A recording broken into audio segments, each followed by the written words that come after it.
Bonjour et bienvenue dans ce point bourse du 26 mai 2023. Je rappelle que les informations et analyses données sur cette chaîne sont données à titre indicatif et ne peuvent pas être considérées comme un conseil en investissement. L'investissement en bourse est risqué et vous êtes responsable de tous les investissements que vous faites. Alors le CAC qui rebondit aujourd'hui, plus 1,24%. On pouvait s'y attendre, hein. On pouvait s'y attendre. Pourquoi? Parce qu'on l'avait vu hier notamment avec cette oblique. Le cours de l'indice est venu le chercher. Donc c'est ce biseau ascendant, hein, sur les plus bas du mois d'octobre et du mois de mars. Donc réaction mèche. Mercredi dessus, on travaille hier, donc jeudi et vendredi, pareil, on mèche un peu en dessous, mais on fait un rebond. Alors qu'est-ce qu'on peut en qu'est-ce qu'on peut en déduire, que pour l'instant rien n'est fait sur le CAC, c'est-à-dire qu'on n'a pas encore cassé cette oblique-là pour véritablement donner un gros signe négatif sur les marchés. Le rebond, il est pas si fort que ça pour l'instant, parce qu'il est toujours sous la moyenne à 50. On le voit ici, on a méché sur la moyenne à 50, on est revenu en dessous. On est toujours surtout sous le support à la résistance, pardon, à 7376. Donc c'est cette phase un peu de travail qu'on va avoir toute la semaine prochaine qui va être intéressante et qui va nous donner certainement le ton pour les semaines et les mois à venir. C'est-à-dire peut-être recasser à la hausse, mais c'est pas mon scénario privilégié. On risque d'avoir un peu de mal maintenant. Si on regarde les indicateurs, on a également la MACD, on le voit, on revient sur les zéros et on va peut-être attaquer le négatif maintenant. Donc une zone de congestion ici toute cette semaine, hein, sous la résistance à surveiller, et puis l'oblique montante. Et on verra ce que les indices et les actions nous donneront la semaine prochaine. Mais ce sera des zones pivots à surveiller.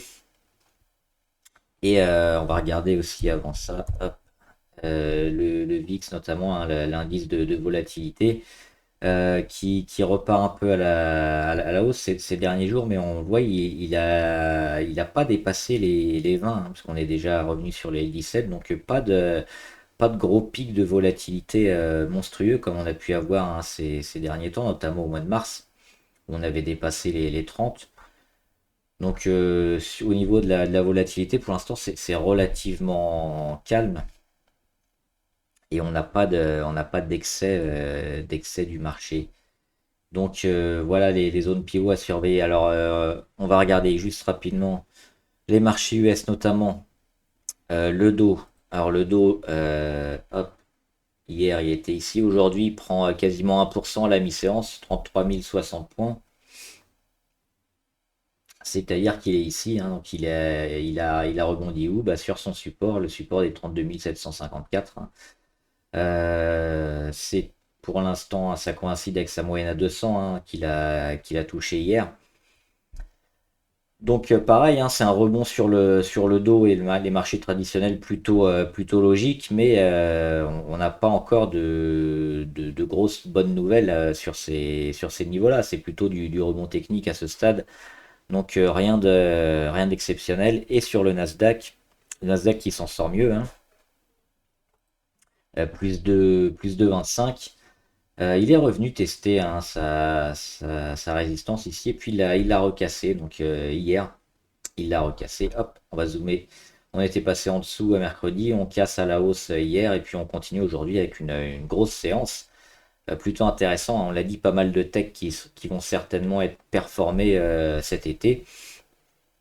Et le Nasdaq donc qui continue sa belle progression. Ça pourrait être un secteur sur lequel pas mal d'investisseurs vont switcher, hein, parce que les marchés un peu traditionnels risquent d'avoir un peu plus de mal et les marges sur la tech vont être beaucoup plus importantes certainement ces prochaines semaines et ces prochains mois. On va regarder rapidement quelques actions sur lesquelles on pourrait se placer éventuellement maintenant. Crac ou crac, donc AMD. AMD qui pourrait surfer un peu sur ce qui se passe avec le secteur technologique, notamment l'intelligence artificielle aussi, et ce qu'on a vu avec les puces Nvidia, qui a explosé avec l'annonce de ses résultats, qui a pris plus de 25%, hein, hier. Et AMD, on le voit, hein, c'est un peu la même chose. Grosse progression, on était sur les 104, on est déjà sur les 125, donc c'est pareil, c'est du 20% environ. Et c'est peut-être pas fini, on est peut-être ici dans une zone un peu d'excès, mais d'excès qui peut durer quelques jours, quelques séances et qui peut nous amener peut-être le titre toujours un peu plus haut. Et la tendance de toute façon, elle est au retournement, donc on est toujours plutôt largement haussier sur ces genres de valeurs. Donc pourquoi pas. On a Air France aussi. Alors pourquoi Air France? On va dézoomer. Alors les résultats sur le premier trimestre 2023 n'étaient pas terribles, mais l'action, la valeur a énormément corrigé, peut-être un peu trop, hein, on le voit ici. Et ce qui est intéressant de noter donc sur Air France, c'est ces supports qui ont été bien achetés, hein, entre les 1 et les 1.2. Et au-dessus, on a quoi? On est revenu ici, ça c'était intéressant sur la moyenne à 200, le support des 1,42. Il y avait une petite mèche qu'on a comblée ici, hein, c'était le 5 mai. Et derrière, on a mis les plus hauts, la phase de congestion qu'on vient de casser. Et ça, c'est intéressant aussi sur Air France. Et on revient pas chercher l'oblique, on revient pas chercher la moyenne à 200, on est plutôt bien orienté. Cassure aussi de l'oblique RSI. Donc c'est toute cette zone-là qui est un peu une zone d'achat, une zone de signal d'achat. Et on a la confirmation derrière parce qu'on reste plutôt haut. Donc sur Air France, on pourra aussi se mettre à l'achat sur cette valeur. Air Liquide, alors c'est plutôt un crack avec un K. On va faire attention, alors pas de retournement catastrophique long terme non plus, mais peut-être une correction à jouer sur Air Liquide, parce qu'on l'a vu ici, un petit gap baissier entre mardi et mercredi qui a toujours pas été comblé. Donc si en début de semaine prochaine on n'a pas rapidement une réaction sur Air Liquide, on pourrait certainement aller chercher les 150 dans une correction qui va nous mener certainement en plusieurs jours, hein. On va pas y aller directement, mais ce serait certainement quelque chose à jouer. Donc si on est sur Air Liquide, peut-être alléger un petit peu et puis regarder cette zone-là pour objectif Alstom. Alors Alstom, c'est l'action du CAC 40 qui est le plus shorté actuellement. Donc il y a beaucoup de ventes à découvert sur Alstom. Pourquoi faut faire attention également crack avec un cap? Parce que on avait cette résistance ici à 28,4 qu'on a testé déjà ici février. On est revenu la chercher au mois de mars. Et là, on est quasiment revenu la chercher, hein, au mois de mai. Et puis, ça fait encore obstacle. Donc, ça commence à faire trop. La valeur est shortée. On n'est pas loin aussi d'une inversion de tendance niveau MACD. On est déjà allé en surachat niveau RSI et puis on en revient. Ça fait pas mal de choses. Pourquoi? Pour peut-être revenir une nouvelle fois, hein, sur un support. Sur le support des 22, 23, pourquoi pas ici rejouer cette zone-là. Donc pareil à court terme, Alstom, on est plutôt prudent et plutôt négatif, hein, pour Alstom et on s'attend à la voir plutôt sur les 23. ASML, c'est un peu comme AMD. Ça a bien explosé, hein, dernièrement, et puis ça continue. On est un peu dans un momentum très fort sur tout ce genre de valeurs, donc pourquoi pas. Il y a aussi cette zone ici à 630. Alors là, je l'ai pris, je crois que c'est Amsterdam, oui. Elle est aussi à New York. Mais on peut la prendre, alors, soit si on préfère l'avoir en euros ou l'avoir en dollars. Donc c'est à vous de choisir. Moi je l'ai pris ici sur Amsterdam. Donc avec un prix en euros. Donc il y avait cette zone ici à 630 qui avait été pas mal testée au mois de février. Et puis on y est revenu au mois de mai et là ça vient de casser. Donc on a la confirmation, hein. Hop, on zoome. On casse, on fait un petit pullback rapide et puis on recasse derrière avec des gros gaps. C'est plutôt intéressant aussi à SML pour aller chercher les 766 à court ou moyen terme. Bouygues est intéressante parce qu'on revient sur cette oblique des plus bas sur Bouygues qui coïncide avec la moyenne à 100 jours. Hop, c'est les petits pointillés orange ici qu'on suit. On a méché, hein, on mèche, il n'y a quasiment pas de corps de chandelier aujourd'hui. Hop, on le voit, il est ici, il est misérable. Et c'est la mèche qui fait toute la journée, hein. Donc on est venu tester la moyenne à 100 jours, on est venu tester l'oblique, on réagit un peu. C'est peut-être le début d'une zone d'achat intéressante, hein, sur Bouygues. Pour faire quoi? Bah, pour déjà casser l'oblique ici de très court terme de correction, et puis aller travailler surtout, c'est cette zone-là, hein, qui nous intéresse, les 31,14. Le jour où on vient casser les 31,14, on aura certainement une confirmation de la tendance haussière sur Bouygues, donc c'est peut-être l'un des meilleurs moments pour prendre la valeur ici aujourd'hui. Eramet, il y avait des dividendes aujourd'hui, et malgré ça, elle s'en sort plutôt bien, hein, parce qu'elle a des dividendes assez importants, de l'ordre de 5%, je crois. Sur Eramet, ça peut valoir le coup aussi, parce qu'on a le support ici, le support majeur assez long terme des 87, hein, c'était à 85 avant les dividendes. On est sur les 87 maintenant.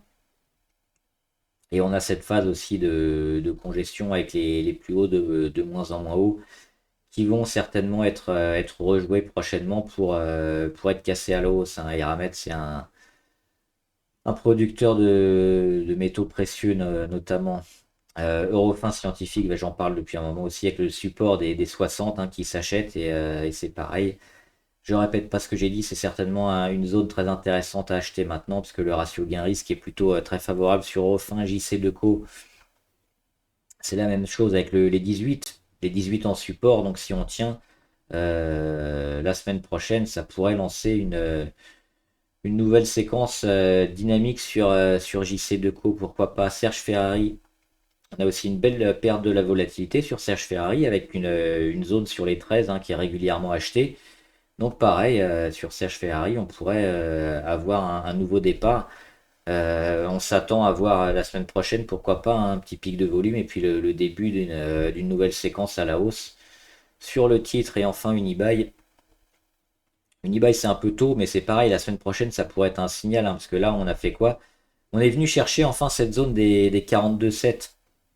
C'est cette zone-là, hein, qui est un support majeur sur le titre depuis 2020. On est revenu chercher ici en 2022, et puis là, mai 2023, on a méché, on est dessus, donc ça va peut-être mettre une semaine avant de repartir.